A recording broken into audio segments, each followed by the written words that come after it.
അപ്പോൾ ഇനി മഴയെക്കുറിച്ച് പറയാം. കേരളത്തിൻ്റെ പല ഭാഗങ്ങളും മങ്ങിയ അത്യാവശ്യം മഴയൊക്കെ പെയ്യുന്ന സമയമാണിപ്പോൾ. സംസ്ഥാനത്ത് ശക്തമായ മഴയ്ക്ക് സാധ്യതയുണ്ട്. കണ്ണൂർ, കാസർഗോഡ് ഒഴികെയുള്ള എല്ലാ ജില്ലകളിലും ഇന്ന് മഴ മുന്നറിയിപ്പ് വന്നിട്ടുണ്ട്. ഇടുക്കി ജില്ലയിൽ മഴയുടെ ശക്തി അല്പം കുറഞ്ഞിട്ടുണ്ട്. മുല്ലപ്പെരിയാർ ഡാമിലെ ജലനിരപ്പും കുറഞ്ഞു തുടങ്ങിയിട്ടുണ്ട്. ആശങ്ക ഒഴിഞ്ഞു എന്നാണ് നമ്മൾ മനസ്സിലാക്കുന്നത്. തിരുവനന്തപുരത്ത് മഴ മുന്നറിയിപ്പ് എന്തെന്ന് പറയാൻ നമുക്കപ്പം ഈ പ്രഭാതത്തിൽ ചേരുകയാണ് ഉമേഷ് ബാലകൃഷ്ണൻ. അതുപോലെ ഇടുക്കിയിലെ വണ്ടിപ്പെരിയാറിൽ നിന്ന് രാഹുൽ വിജയൻ ചെയ്യുന്നു. ഇടുക്കിയിൽ മഴ കുറഞ്ഞു നിൽക്കുന്ന വേളയിൽ കൂടുതൽ കാര്യങ്ങൾ നമ്മൾ പറയാൻ good morning to Umesh and Rahul Vijayan. Umesh Balakrishnan, നമ്മുടെ എങ്ങനെയാണ് പൊതുവെയുള്ള മഴ മുന്നറിയിപ്പിനെ കുറിച്ച് നമുക്ക് കിട്ടിയിരിക്കുന്ന വിശദാംശങ്ങൾ വേഗം പറഞ്ഞോളൂ. Good morning S K. ഇന്ന് 2 ജില്ലകളിൽ ഒഴികെ മറ്റെല്ലാ ജില്ലകളിലും മഴ മുന്നറിയിപ്പുണ്ട്. അതിൽ ഏറ്റവും പ്രധാനപ്പെട്ടത് എറണാകുളം, ഇടുക്കി ജില്ലകളിലാണ്. എറണാകുളം, ഇടുക്കി ജില്ലകളിൽ ഓറഞ്ച് അലേർട്ടാണ്. അതുകൊണ്ട് തന്നെ ഈ 2 ജില്ലകളിലും 24 മണിക്കൂറിൽ 204 മില്ലിമീറ്റർ വരെ മഴ ലഭിക്കാൻ സാധ്യതയുണ്ട്.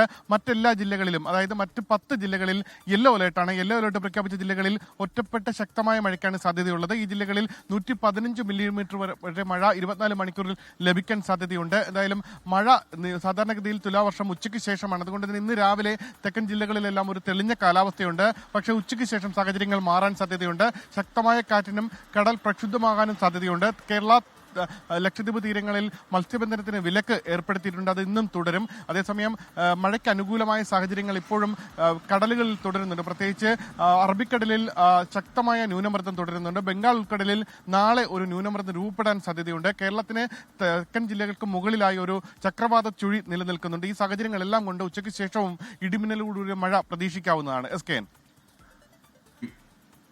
Thank you. ഇനി വണ്ടിപ്പെരിയാറിൽ നിന്ന് രാഹുൽ വിജയൻ ചേരുകയാണ്. രാഹുൽ, യഥാർത്ഥ മുല്ലപ്പെരിയാറിൽ ജലനിരപ്പ് താഴ്ന്നു, അവിടെ മഴയൊക്കെ കുറഞ്ഞു എന്നുള്ള ആശ്വാസകരമായ വാർത്ത വരുന്നുണ്ട്.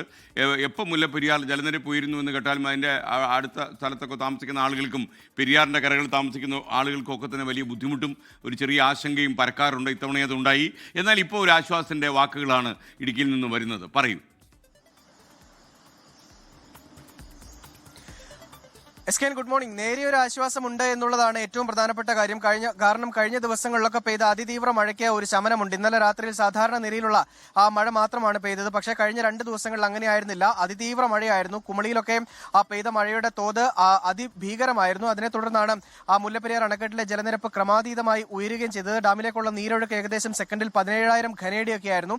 അതിപ്പോൾ ഏതായാലും 8,000 ഘനയടിയായി കുറഞ്ഞിട്ടുണ്ട്. ഡാമിൽ നിന്ന് പുറത്തേക്ക് കൊടുക്കുന്ന വെള്ളത്തിന്റെ അളവും അതേ തോതിൽ തന്നെയാണ്. മാത്രമല്ല തമിഴ്നാട് കൊണ്ടുപോകുന്ന വെള്ളത്തിന്റെ അളവ് 1600 ഘനയടിയാണ്. ഇതുകൊണ്ട് തന്നെ ഈ ഡാമിലെ ജലനിരപ്പ് കുറഞ്ഞു തുടങ്ങിയിട്ടുണ്ട്. 138.80 അടിയിലേക്ക് ജലനിരപ്പ് എത്തിയിട്ടുണ്ട്. നമ്മൾ ഇന്നലെ ഈ സ്ഥലത്ത് വരുമ്പോൾ ഞാൻ ഈ നിൽക്കുന്ന സ്ഥലമൊക്കെ പൂർണ്ണമായിട്ടും വെള്ളത്തിലായിരുന്നു. ഇപ്പോൾ അത് ഇറങ്ങി തുടങ്ങിയിട്ടുണ്ട്. വീടുകളിൽ നിന്നൊക്കെ വെള്ളം ഇറങ്ങുകയും ചെയ്തിട്ടുണ്ട് എന്നുള്ളതാണ് ആശ്വാസകരമായ കാര്യം. ഇന്നലെയും പക്ഷെ ആശങ്കയുണ്ടായിരുന്ന ആളുകൾക്ക് സ്വാഭാവികമായിട്ടും, കാരണം രാത്രിയിൽ മഴ പെയ്താൽ കൂടുതൽ വെള്ളം പുറത്തേക്ക് ഒഴുക്കുമോ എന്നുള്ളൊരു ആശങ്കയൊക്കെ ഉണ്ടായിരുന്നു. അതുകൊണ്ട് തന്നെ ഭയത്തോടെയാണ് കഴിഞ്ഞിരുന്നത് എന്നുള്ളതാണ് ഇവരൊക്കെ പറയുന്നത്. ചേട്ടാ, ഇന്നലെയും വെള്ളം കൂടുതൽ വരുമെന്ന് പേടിയുണ്ടായിരുന്നല്ലേ? രാത്രിക്ക് ഉറങ്ങിയിട്ടില്ലായിരുന്നു. ഇപ്പൊ നേരം വെളുക്കാരെ വെച്ച് മയങ്ങിയത്. ഇത് ഇവിടം വരെ വെള്ളം ഉണ്ടായത് രാത്രിക്ക്. കുറഞ്ഞിട്ടുണ്ട്. അങ്ങനെയാണ്. ഇന്നലെ വലിയ ആശങ്കയിലും ഭയത്തിലുമായിരുന്നു ഇവർ കഴിഞ്ഞിരുന്നത്. നിലവിൽ മഴ മാറി നിൽക്കുന്നത് കൊണ്ട് തന്നെ അതിന്റെ ഒരു നേരിയ ആശ്വാസമുണ്ട്. എന്നിരുന്നാലും ഇന്ന് ജില്ലയിൽ ഓറഞ്ച് അലർട്ടാണ്. അതുമായി ബന്ധപ്പെട്ടുള്ള നിയന്ത്രണങ്ങൾ, ജല സാഹസിക വിനോദങ്ങൾ, അതുപോലെ തന്നെ ഓഫ് റോഡ് ജീപ്പ് സഫാരി ഉൾപ്പെടെ ജില്ലാ കളക്ടർ നിരോധിച്ചിട്ടുണ്ട്. ഈ ഓറഞ്ച് അലർട്ട് മാറുന്നതുവരെ അത്തരത്തിലുള്ള നിയന്ത്രണങ്ങൾ നിലനിൽക്കുകയാണ്. മഴ പ്രതീക്ഷിക്കുന്നുമുണ്ട്. എന്തായാലും ഈ തീരത്ത് താമസിക്കുന്ന വീടുകളിൽ കയറിയ വെള്ളങ്ങളൊക്കെ ഇറങ്ങിയിട്ടുണ്ട്. അതുപോലെ തന്നെ ഈ ക്യാമ്പുകളിലൊക്കെ മാറിയിട്ടുള്ള ആളുകളുണ്ടെങ്കിൽ അവർക്കൊക്കെ തിരികെ വീടുകളിലേക്ക് വരാനുള്ള സൗകര്യവും ജില്ലാ ഭരണകൂടവും റവന്യൂ അധികൃതരും ഒരുക്കി കൊടുക്കും എന്നുള്ളതാണ് ഈ ഘട്ടത്തിലും അവർ അറിയിക്കുന്നത്. നിലവിൽ എന്തായാലും മഴ മാറി നിൽക്കുന്നു. അത് ആശ്വാസകരമായ കാര്യമാണ്. എസ് കെ, ലോകത്തെവിടെയായാലും ഏത് സമയത്തും 24 വാർത്തകളും ഓഗ്മെന്റഡ് റിയാലിറ്റി പാക്കേജുകളും എക്സ്പ്ലെയിനറുകളും വിശദമായി കാണാൻ ഞങ്ങളുടെ യൂട്യൂബ് ചാനൽ നിങ്ങൾക്ക് സബ്സ്ക്രൈബ് ചെയ്യാം.